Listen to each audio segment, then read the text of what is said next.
আর এবার হাতে নাতে ধরা পড়লো ভুয়ো এজেন্ট, অর্থাৎ আইএসএফ কর্মী সেজে তৃণমূলের এক কর্মী গিয়েছিল এবং সেখানে ছবিটা দেখুন এক্সক্লুসিভলি ভাবে মারধর এবং সেখানেই ধস্তাধস্তির পরিস্থিতি তৈরি হলো। কার্যত ছবি দেখুন, আইএসএফ এজেন্ট সেজে তৃণমূল কর্মী খানাকুলে ধরা পড়লেন হাতে নাতে। সাদ্দাম হোসেনের হাতে ধরা ভুয়ো এজেন্ট, ধরা পড়তে দৌড় তারা করে ধরলো আইএসএফ কর্মীরা। ভোট কেন্দ্রে উত্তেজনা, ধস্তাধস্তি, দুপক্ষের মধ্যে ভুয়ো পরিচয়, বুথে ঢোকার চেষ্টা। আরামবাগের ছবি দেখাচ্ছি, খানাকুলের ছবি দেখাচ্ছি দেখুন, খানাকুলে কার্যত দৌড়াদৌড়ি, ধস্তাধস্তি। ছবিটা যে উঠে আসছে, আইএসএফ এজেন্ট সেজে তৃণমূল কর্মী খানাকুলে ধরা পড়লেন হাতে নাতে। সাদ্দাম হোসেনের হাতে ভুয়ো এজেন্ট। ভোট কেন্দ্রে ব্যাপক উত্তেজনা, ধস্তাধস্তি, দুপক্ষের ভুয়ো পরিচয়ে বুথে ঢোকার অভিযোগ। আইএসএফ এজেন্ট সেজে তৃণমূল কর্মী, এক্সক্লুসিভ দেখাচ্ছি দেখুন, সেখানে দৌড়ে গিয়ে আইএসএফ কর্মীরা ধরে ফেলেন সেই ভুয়ো এজেন্টকে। পরিস্থিতি সামাল দিতে পৌঁছায় কেন্দ্রীয় বাহিনী এবং পুলিশ। আইএসএফ এজেন্ট সেজে তৃণমূল কর্মী এবং সেখানে ভুয়ো এজেন্ট সেজে কার্যত ভোট নয় ছয়ের চেষ্টা হচ্ছিল কিনা এই অভিযোগটাই আনা হচ্ছে। আর দেখুন হাতাহাতি, ধাক্কাধাক্কি, মারামারি বাদ থাকেনি কিছুই। আইএসএফ এজেন্ট সেজে তৃণমূল কর্মী, খানাকুলের ছবিতে ব্যাপক চাঞ্চল্য। আমরা কথা বলবো, সরাসরি রয়েছে প্রতিনিধি তন্ময়। আইএসএফ এজেন্ট সেজে তৃণমূল কর্মী হাতে নাতে ধরা পড়লেন এবং সেখান থেকে তারা খেয়ে কার্যত ছুটে গেলেন, ধাক্কাধাক্কি। এই মুহূর্তের পরিস্থিতি কি রয়েছে?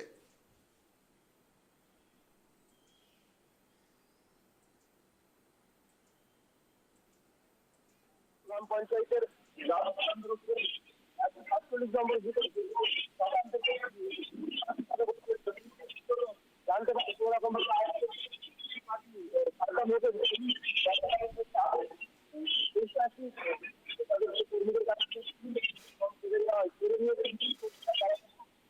কর্মীদের কাছে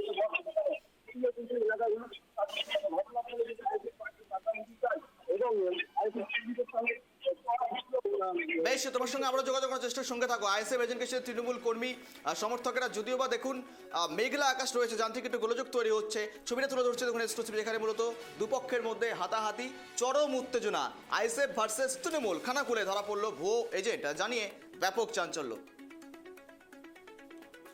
সাদ্দাম হোসেনের হাতেই ধরা পড়লো ভুয়ো এজেন্ট, জানিয়ে চাঞ্চল্য তৈরি হয়। দুপক্ষের মধ্যে ধাক্কাধাক্কি, হাতাহাতি তৈরি হয়, মারামারি পর্যন্ত ঘটনা ঘটে যায় এলাকায়।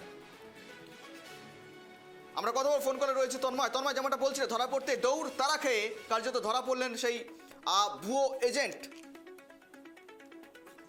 দেখো, একদমই তোমায় গৌরব জানিয়ে রাখি, মূলত সকাল থেকেই খুবই শান্তি শৃঙ্খলার সাথে ভোট চলছিল।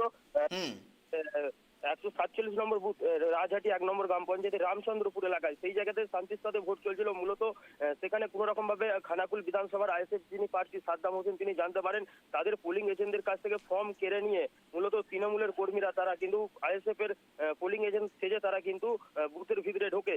মূলত সেই ঘটনা জানতে পারার পরই কিন্তু রামচন্দ্রপুরে 147 নম্বর বুথে উপস্থিত হন আইএসএফ এর প্রার্থী সাদ্দাম হোসেন। তারপরই কিন্তু হুলুস কাণ্ড পড়ে যায় আইএসএফ কর্মীদের সঙ্গে।